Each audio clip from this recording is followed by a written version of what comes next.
Mapagpalang hapon po sa inyong lahat.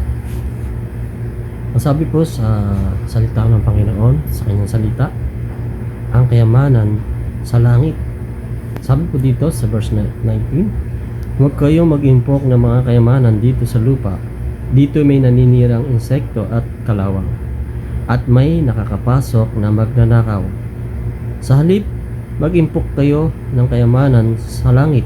Do'y walang naninirang insekto at kalawang, at walang nakakapasok na magnanakaw, sapagkat kung saan naroon ang iyong kayamanan, naroon din ang iyong puso. Bakit po ito na banggit ng Panginoon sa kanyang salita? Sabi po dito, tayo daw po ay mag-impok ng kayamanan dito sa lupa. Sa halip, ang impokin po natin ang kayamanan sa langit. Tayo po ay lahat ay may kanya-kanyang estado sa buhay, may kanya-kanyang paniniwala, may kanya-kanyang ginagawa. Bawat isa'y nagiging busy sa lahat ng bagay dito sa mundong ito. Subalit, ang sabi ng Panginoon sa kanyang salita na wag daw po tayo mag-impok ng kayamanan dito sa lupa, kundi sa langit. Ang pinapahiwatig ng Panginoon sa kanyang salita, habang po tayo nabubuhay sa mundong ito, tayo po ay magkaroon ng pananalig at pananampalataya sa Panginoon, sapagkat kung ating ipagkakatiwala ang ating buhay sa Panginoon, at hindi po tayo dapat mag-alala sa mga bagay na mayroon dito sa mundong ito, dahil lahat ng bagay dito sa mundong ito ay temporary lamang, temporary lamang.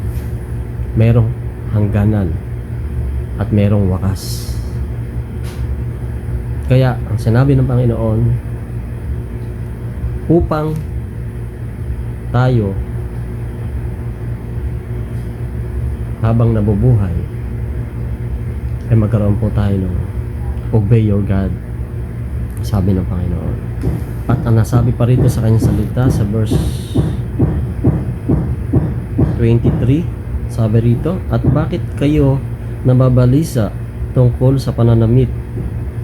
Isipin ninyo kung paano tumatakbo ang mga bulaklak sa parang hindi sila nagtatrabaho at gumagawa ng damit. Ngunit sinasabi ko sa inyo, kahit si Solomon na kanyang karangyaan ay hindi nakapagdamit ng singganda ng isa sa mga bulaklak na ito. Kung dinadamit ng Diyos ang damo sa parang sa buhay ngayon at kinabukasan ay ginagatong sa kalan, kayo pa kaya kay liit ng inyong pananampalataya sa Kanya. Kaya't huwag kayong mag-alala na baka kayo kapusin sa pagkain, inumin o damit. Hindi ba't ang hentil ang nababahala tungkol sa mga bagay na ito? Alam ng inyong Ama na nasa langit na kailangan ninyo ang lahat ng ito. Ngunit higit sa lahat ay bigyang halaga ninyo ang kaharian ng Diyos at ang pamumuhay ng ayon sa kanyang kalooban, at ibigay niya sa inyo ang lahat ng mga bagay na ito. Kaya nga, huwag ninyong alalahanin ang bukas, sapagkat ang bukas ang mag-aalala sa sarili niya, sapagkat sapat na ang iyong mga suliranin sa bawat araw. So napakaganda ng mensahe ng Panginoon sa atin. Alam ko na meron po tayo mga pinagdadaanan sa mga buhay, sa buhay natin. Pero hindi po nangangahulugan na mga pagsubok na ito ay panghihinahan ka na. Dahil meron po tayong Diyos. Kung naniniwala po kayo na may Diyos, ang Diyos po ay makapangyarihan sa lahat. Hindi ka pa lumalapit sa Kanya at hindi mo pa binibigkas ang iyong bibig. Alam na niya ang iyong pangangailangan. Ang kailangan lang niya ay magtiwala ka at lumapit sa Kanya. Ano man ang ating mga ginagawa sa buhay, hindi po mahalaga ang yaman dito sa mundong ito. Oo, nangangarap ka na umangat ang buhay mo, gumanda ang buhay mo. Hindi po yun masama, mga kababayan, mga kapatid, mga lola. Ang Diyos po ang nagbigay sa atin ng lahat ng ito. Siya po ang naglikha sa iyo, sa akin, sa lahat ng nakikita natin sa mundong ito.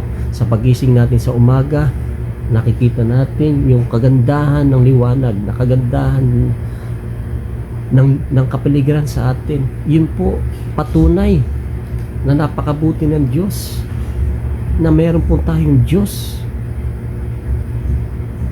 na malalapitan sa oras na ating mga suliranin, o meron man tayong mga problema sa buhay natin. Alam niyo mga kapatid, mga kababayan, magkaroon po tayo ng pananampalataya sa Panginoon. Ito na po yung tamang panahon para tayo lumapit sa Diyos. Alam ko busy ka, may negosyo ka, may trabaho ka, successful ka na sa buhay mo, nakamtan mo na ang gusto mo sa buhay mo. Pero kapatid, meron kang kulang sa buhay mo na dapat mong maintindihan. Dahil ang lahat ng bagay dito sa mundong ito mawawala at may hangganan. Pero ang salita ng Diyos, mga kapatid, ito dapat ang ating pansinin, at dapat nating hangarin na makilala ang Panginoon sa buhay natin. Dahil kapag dumating ang tamang panahon na tayo po ay kukunin na ng Panginoon, hindi po natin alam kung saan tayo pupunta. Dahil sa mga ginagawa natin, nagiging abala tayo sa mga bagay dito sa mundong ito. Naging abala tayo sa pagpapayaman, sa salapi, sa pera, sa kayamanan, sa karangian, katanyagan, kapangyarihan. Lahat nakamtan mo na. Pero pag dumating yung oras, lahat po tayo hahantong sa kamatayan. Ang tanong, kung nabubuhay ka pa, nasaan ka? Nasaan yung puso mo?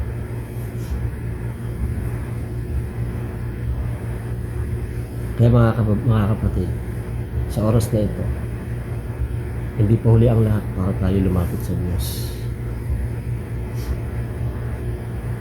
Pag dumating na yung oras sa buhay natin, nagkaroon na tayo ng sakit, hindi natin naasahan ang kamatayan na darating na lamang sa buhay natin. Paano kung bigla na lang dumating kamatayan na hindi mo nakikilala ang Panginoon sa buhay mo? Saan ka pupunta, kapatid? Harap tayo sa Diyos. Lahat tayo harap, walang exempted. Sabi niya sa kanya salita sa Roma, lahat tayo nagkasala, walang isa, kahit isa na matuwid. Pero ang sabi ng Panginoon sa John 3:16, gayon na lamang ang pag-ibig ng Diyos sa limutan, at ibinigay na ang kanyang bugtong ng anak, upang ang sino man sumampalataya ay hindi mapahamak, kundi magkaroon ng buhay na walang hanggan. Gaano kabuti ang Panginoon sa buhay natin, mga kapatid? Siya, Diyos siya, pero nagpakababa. Inabot tayo para lang tayo maligtas, para magkaroon lang tayo ng buhay na walang hanggan. Anong ginagawa natin? Kung ano-anong ginagawa natin, gadget, cellphone, magdamag tayo sa cellphone kung anong ginagawa natin. Hindi natin naalala ang Diyos, hindi natin naalala ang lumikha sa iyo at lumikha sa akin.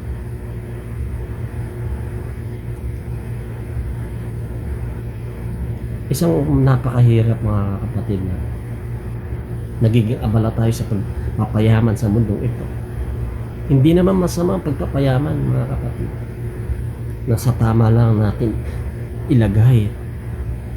Kung may oras ka at panahon sa pagpapayaman, sa trabaho mo, sa negosyo mo, kasikatan mo, dapat mas lalo kang may panahon sa Panginoon. Dahil yan ang nagbigay sa iyo ng buhay, nagbigay sa iyo ng kalakasan, nagbigay sa iyo ng karangyaan. Ang biyaya, binigay na sa iyo. Pero ang ginagawa natin, nagpapailalim tayo sa mundong ito, sa sanlibutan ito, sa pera, sa kayamanan. Yan ang nakakalungkot. Hindi natin naiisip kapag malakas tayo, marami tayong pera, hindi na natin naalala ang Diyos. Pero kapag dumating na sa punto na ikaw ay mayroon ng sakit, saka mo lang aalalahanin ng Diyos na lumikha sa iyo, saka ka lang tatawag sa Kanya. Pero yung mga panahon na malakas ka, may pera ka, hindi mo naalala ang Panginoon sa buhay. Mga kapatid, tinatawag ka na ng Diyos. Hindi pa lang lahat para magbago, para lumapit sa Diyos. Mahabagin ng Panginoon. Kapag lumapit ka sa Kanya, pinagsisihan mo yung lahat ng mga kasalanan na gawa mo at humingi ka ng tawad sa Kanya, tanggapin mo siya bilang Diyos at tagapagligtas ng iyong buhay. Andiyan ang Panginoon para ibigay sa iyo.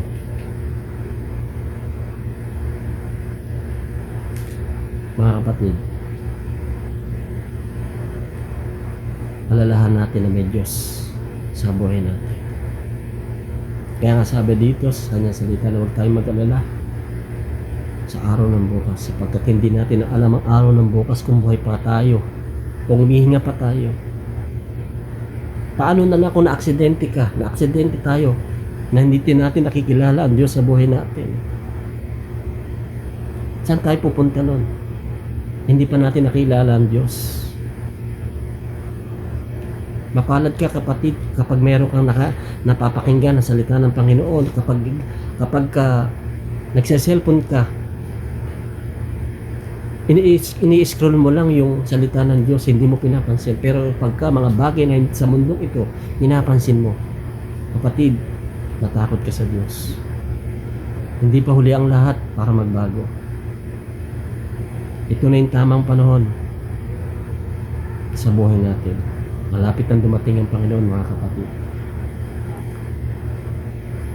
Pero hindi pa wakas. Lahat tayo hahantong sa kamatayan, lahat tayo haharap sa Panginoon. Yung mga ginawa natin dito sa mundong ito, kung saan tayo naging abala, sa pagpapayaman ba o sa salita ng Diyos. Mahalaga po yung pananampalataya at pagtitiwala na makilala natin ang Panginoon Diyos sa buhay natin.